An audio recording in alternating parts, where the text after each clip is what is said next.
आप देख रहे हैं सत्यहिंदी.com।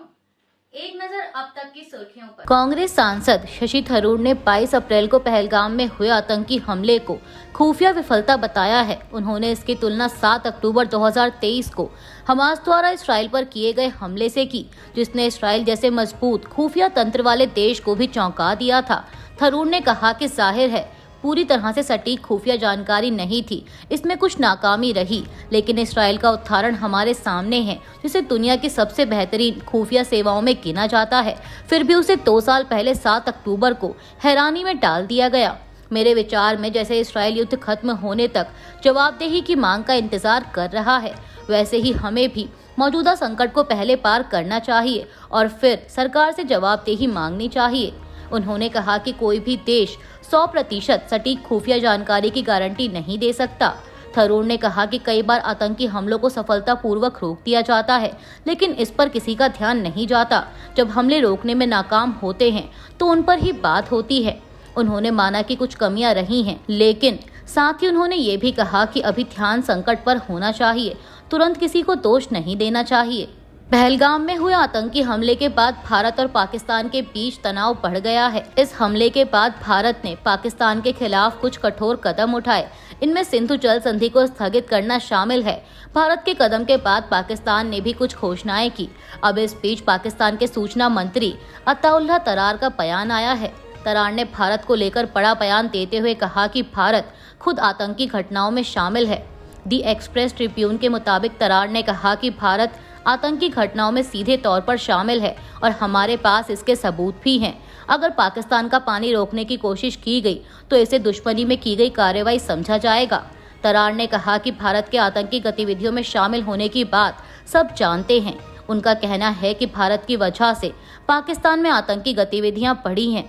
लखनऊ में पुलिस ने लोक गायिका नेहा सिंह राठौर के खिलाफ देशद्रोह का मामला दर्ज किया है। शिकायत में कहा गया है कि पहलगाम हमले के मद्देनजर एक खास समुदाय को निशाना बनाकर सोशल मीडिया पर उनके भड़काऊ पोस्ट से देश की एकता को नुकसान पहुंच सकता है। हजरतगंज पुलिस ने बताया कि शिकायतकर्ता अभय प्रताप सिंह ने आरोप लगाया है कि नेहा सिंह राठौर ने हाल ही में जम्मू कश्मीर के पहलगाम में हुए आतंकी हमले को लेकर सोशल मीडिया पर ऐसी टिप्पणियां और वीडियो साझा किए हैं जो न केवल शहीदों के बलिदान पर सवाल उठाते हैं, बल्कि धर्म और जाति के आधार पर समुदायों के बीच वैमनस्य फैलाने वाले हैं।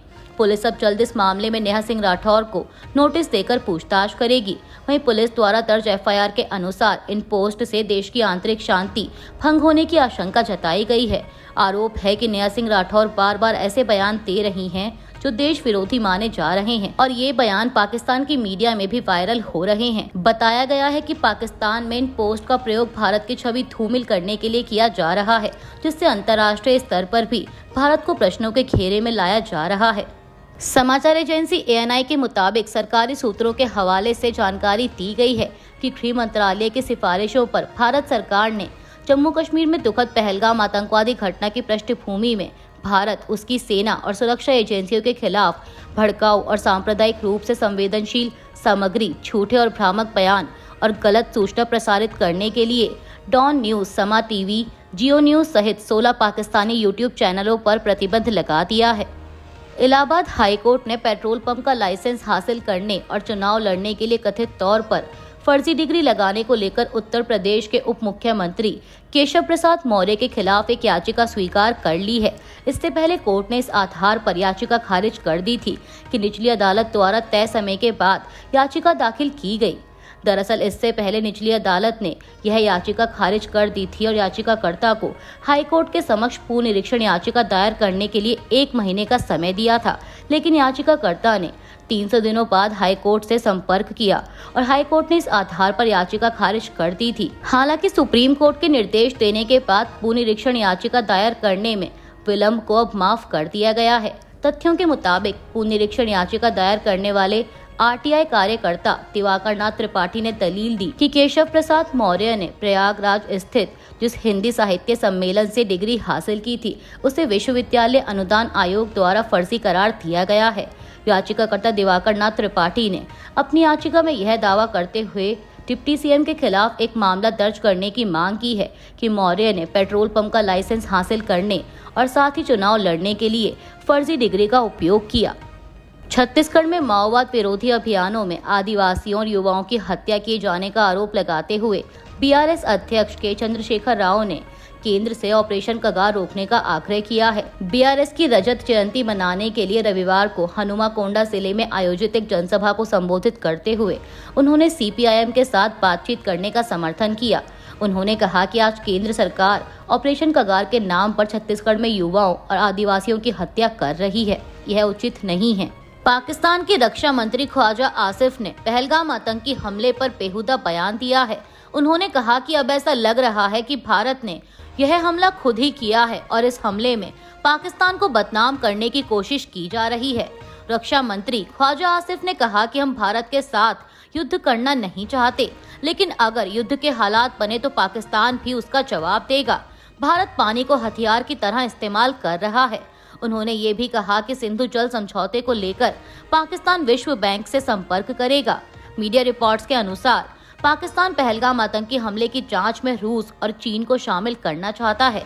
पीटीआई की एक रिपोर्ट के मुताबिक रूसी सरकार द्वारा संचालित RIA नोवोस्ती न्यूज एजेंसी को दिए एक हालिया इंटरव्यू में पाकिस्तानी रक्षा मंत्री ख्वाजा आसिफ ने कहा कि मुझे लगता है कि रूस या चीन या यहाँ तक कि पश्चिमी देश इस संकट में बहुत ही सकारात्मक भूमिका निभा सकते हैं और वे एक जांच दल भी गठित कर सकते हैं, जिसे जांच का यह काम सौंपा जाना चाहिए कि भारत या मोदी झूठ बोल रहे हैं या सच बोल रहे हैं।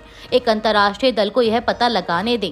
पाकिस्तानी सैनिकों ने जम्मू कश्मीर के पुंछ और कुपवाड़ा जिलों में बिना उकसावे के गोलीबारी करके नियंत्रण रेखा पर संघर्ष विराम का उल्लंघन किया है।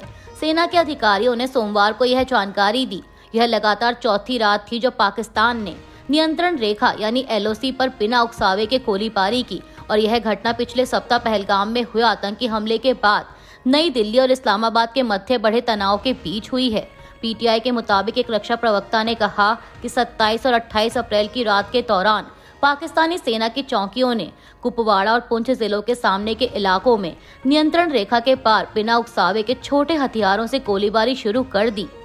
चीन ने पहलगाम आतंकी हमले की त्वरित और निष्पक्ष जांच की मांग की है और भारत के साथ इस्लामाबाद के बढ़ते तनाव के बीच अपनी संप्रभुता और सुरक्षा हितों की रक्षा करने में अपने सदाबहार मित्र पाकिस्तान के प्रति समर्थन व्यक्त किया है। सरकारी समाचार एजेंसी सिन्हुआ ने बताया कि चीनी विदेश मंत्री वांग ही ने रविवार को पाकिस्तान के उप प्रधानमंत्री और विदेश मंत्री इशाक डार के साथ फोन पर बातचीत की। रिपोर्ट में कहा गया है कि पाकिस्तानी विदेश मंत्री ने चीन के विदेश मंत्री, जो कि चीन की कम्युनिस्ट पार्टी की केंद्रीय समिति के राजनीतिक ब्यूरो के सदस्य भी हैं, ने कश्मीर क्षेत्र में आतंकवादी हमले के बाद पाकिस्तान और भारत के बीच नवीनतम तनाव के बारे में जानकारी दी। JNU-SU चुनाव में वामपंथी उम्मीदवारों ने केंद्रीय पैनल के 4 पदों में से 3 पर जीत हासिल कर प्रमुख केंद्रीय विश्वविद्यालय में अपनी पकड़ मजबूत की है, जबकि RSS से संबद्ध ABVP ने संयुक्त सचिव पद पर जीत हासिल कर 9 साल का अंतराल समाप्त किया। जवाहरलाल नेहरू विश्वविद्यालय छात्र संघ चुनाव आयोग द्वारा सोमवार को घोषित परिणामों के अनुसार अखिल भारतीय छात्र संघ के नीतीश कुमार ने अध्यक्ष पद पर जीत हासिल करने के लिए 1702 वोट हासिल किए। वहीं डेमोक्रेटिक स्टूडेंट्स फेडरेशन की मनीषा ने 1150 वोट हासिल कर उपाध्यक्ष पद जीता, जबकि मुंतेहा फातिमा ने 1520 वोट हासिल करके महासचिव पद पर जीत हासिल की। अमेरिका के राष्ट्रपति डोनाल्ड ट्रंप को लगता है कि यूक्रेन के राष्ट्रपति व्लादिमीर जेलेंस्की शांति समझौते के तहत रूस को क्राइमिया सौंपने के लिए तैयार हैं। दरअसल ट्रंप से पूछा गया था कि क्या उन्हें लगता है कि यूक्रेनी राष्ट्रपति अपने दक्षिणी प्रायद्वीप का नियंत्रण छोड़ने के लिए तैयार हैं, जिस पर 2014 में रूस ने अवैध रूप से कब्जा कर लिया था। इस पर ट्रंप ने जवाब दिया कि मुझे ऐसा लगता है।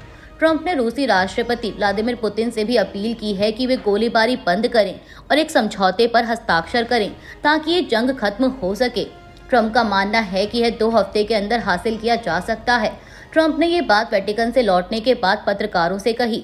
ट्रंप ने 26 अप्रैल को पोप फ्रांसिस के अंतिम संस्कार में शामिल होने के दौरान जेलेंस्की के साथ एक संक्षिप्त बैठक की थी। ट्रंप ने कहा कि बैठक अच्छी रही और क्राइमिया पर बहुत संक्षिप्त चर्चा हुई। ट्रंप की इस हालिया टिप्पणी पर फिलहाल यूक्रेन और रूस की ओर से कोई प्रतिक्रिया नहीं आई है। उत्तर कोरिया ने पहली बार पुष्टि की है कि उसने रूस और यूक्रेन युद्ध में रूस की ओर से लड़ने के लिए अपनी सेना भेजी है। ये जानकारी उत्तर कोरिया की सरकारी news agency Korean central news agency की एक रिपोर्ट में दी गई। रिपोर्ट के मुताबिक उत्तर कोरिया की सेना ने दावा किया कि उसके सैनिकों ने नेता किम जोंग उन के आदेश पर कुसर्ग सीमा क्षेत्र को पूरी तरह से मुक्त कराने में रूसी सेना की मदद की। बता दें कि दक्षिण कोरिया और पश्चिमी देशों की खुफिया एजेंसियां अरसे से कहती रही हैं कि उत्तर कोरिया ने पिछले साल कुसर्ग में हजारों सैनिक भेजे थे। वहीं अब कोरियन समाचार एजेंसी के मुताबिक सैनिकों को तैनात करने का फैसला उत्तर कोरिया और रूस के बीच आपसी रक्षा संधि के अनुसार लिया गया था। अभी के लिए बस इतना ही। बाकी की खबरों के लिए जुड़े रहिए सत्यहिंदी.com के साथ। Copyright disclaimer under Section 107 of the Copyright Act 1976. Allowance is made for fair use for purposes such as criticism, comment, news reporting, scholarship, and research. Fair use is a use permitted by copyright statute that might otherwise be infringing.